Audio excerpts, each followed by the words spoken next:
Welcome back to my channel S&S কিচেনের পক্ষ থেকে আমি শেফালি নিয়ে এসেছি আপনাদের জন্য আরও একটি নতুন রেসিপি।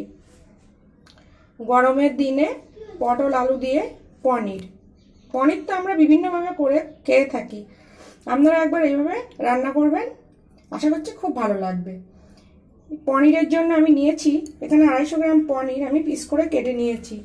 আছে পটল আর আলু, আর আছে আদা, টমেটো, শুকনো লঙ্কা আর কাঁচা লঙ্কা।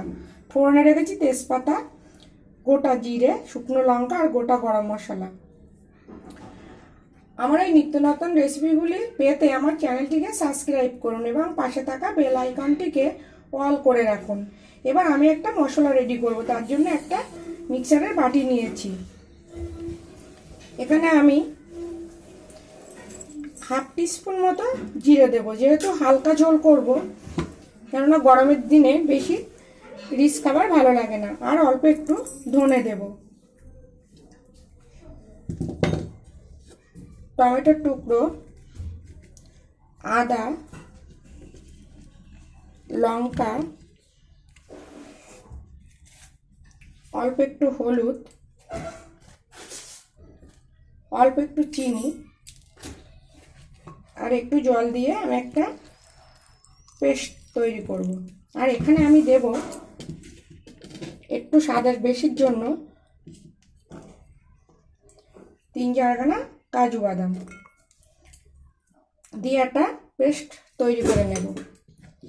আমি এখানে মিক্সিতে পেস্ট করছি, আপনারা চাইলে গুঁড়ো মশলাও ব্যবহার করতে পারেন।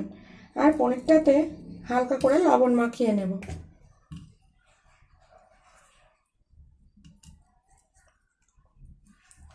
আমার এই রেসিপিগুলো শিখতে ভিডিওটি স্কিপ না করে পুরোটাই দেখুন এবং ভিডিওটি ভালো লাগলে আপনার প্রিয় মানুষগুলোর কাছে শেয়ার করুন। চলুন তাহলে রান্নাটা শুরু করা যাক। দেখুন, পনিরটা ভাজবার জন্য আমি একটা কড়া বসিয়েছি। কড়াটা গরম হয়ে এসছে। এবার আমি পরিমাণ মতো তেল দেব।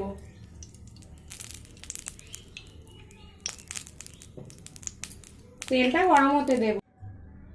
দেখুন, তেলটা গরম হয়ে এসছে। এবার আমি পনিরগুলো হালকা ভেজে নেব। আমি এখানে পনিরগুলো একটু বড় বড় করে নিয়েছি, আপনারা চাইলে একটু ছোটও করে নিতে পারেন।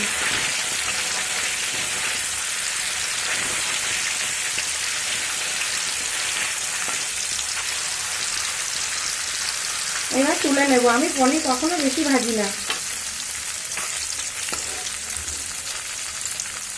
এই একইভাবে আমি সব পনিরগুলো ভেজে নেব।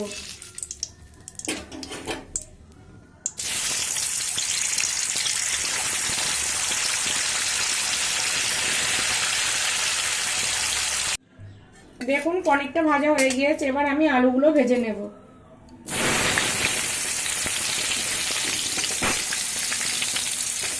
অল্প একটু লবণ আর অল্প একটু হলুদ দিয়ে ভেজে নেব।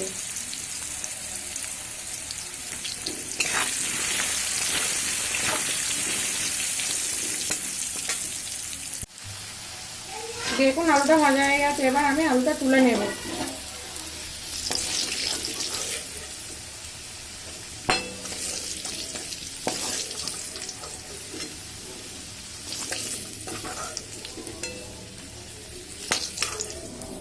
একই তেলের মধ্যে পটলগুলো ভেজে নেব।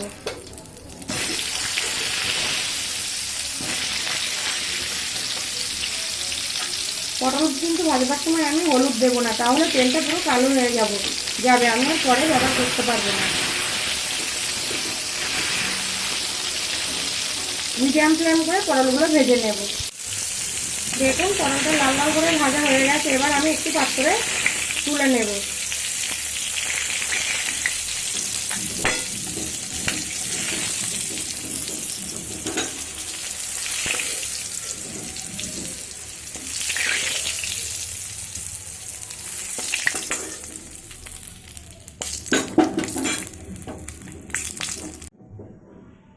দেখুন, ওই একই তেলের মধ্যে আমি ফোড়নগুলো দিয়ে দেব।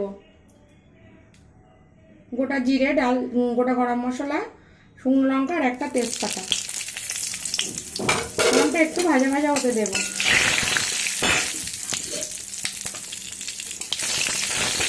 ফোড়নে যখন খুব সুন্দর গন্ধ ছাড়বে তখন আমি এই মশলাটা দিয়ে দেবো। ফোড়নে একটা খুব সুন্দর গন্ধ এসছে, এবার আমি মশলাটা দিয়ে দেবো। গ্যাসের জোরটা কিন্তু আমি মিডিয়াম করে রেখেছি।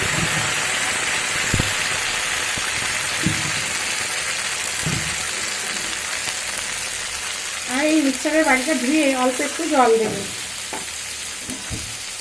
গ্যাসের জোরটা একটু বাড়িয়ে দিয়েছি। এবার আমি মশলাটা কষতে থাকবো। আমরা তো পনির বিভিন্নভাবে রান্না করে খেয়ে থাকি, আর গরমের দিনে একটু হালকা পাতলা রান্না হলে মনে হয় ভালো হয়। সবসময় রিচ খাবার খেতে ভালো লাগে না, আর যখনই ভালো না লাগবে আপনারা তখন এইভাবে একটা হালকা পাতলা পনির রান্না করে খেয়ে দেখবেন, খুব ভালো লাগে। দেখুন মশলাটা কষা হয়ে এসছে আর খুব সুন্দর একটা গন্ধ বেরিয়েছে, তেলও ছাড়ছে। এবার আমি এখানে ভেজে রাখা আলুটা দিয়ে দেব, আর দেব অল্প একটু জল।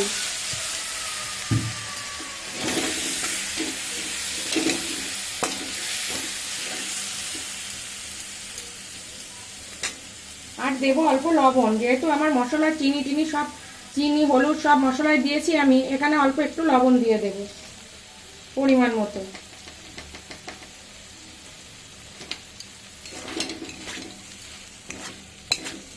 দিয়ে আলুটা আর একটু ভালোভাবে কষিয়ে নেব, তবে ঢাকা দিয়ে তাহলে আলুটা হাফ মতো সিদ্ধ হয়ে যাবে। মিডিয়াম ফ্লেম করে রেখেছি গ্যাসের জোরটা। দেখুন আলুটা খুব সুন্দরভাবে কষা হয়ে এসছে, আর আলুটা মোটামুটি হাফ সিদ্ধ হয়ে এসছে, আর মশলা থেকে খুব সুন্দর তেল ছাড়ছে। এবার আমি এখানে গরম জল দিয়ে দেব।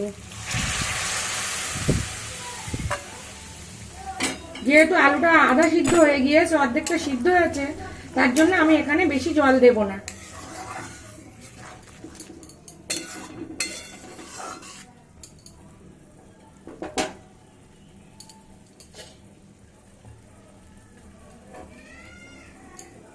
এবার একটা ঢাকনা দিয়ে ঢেকে দেব।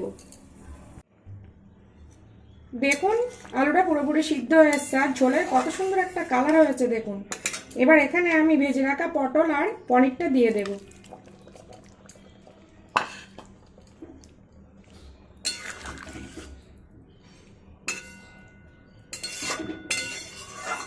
আর গ্যাসের জোরটা একটু বাড়িয়ে দেব, দিয়ে ঢাকা দিয়ে রান্নাটা হতে দেব। দেখুন পটল আলু দিয়ে পনির রেডি। এবার আমি একটি পাত্রে নামিয়ে নেব, কিন্তু তার আগে একটু, যেহেতু নিরামিষ পনির তার জন্য 1 চামচ ঘি,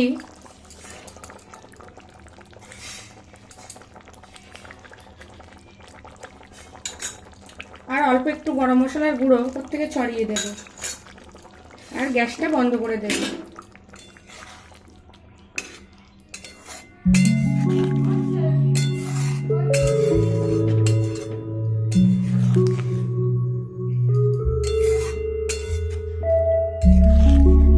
আপনারাও এভাবে বাড়িতে বানিয়ে খেয়ে দেখুন, আর কমেন্ট করে জানান কেমন হয়েছে রান্নাটা। এবার একটি পাত্রে নামিয়ে নেব।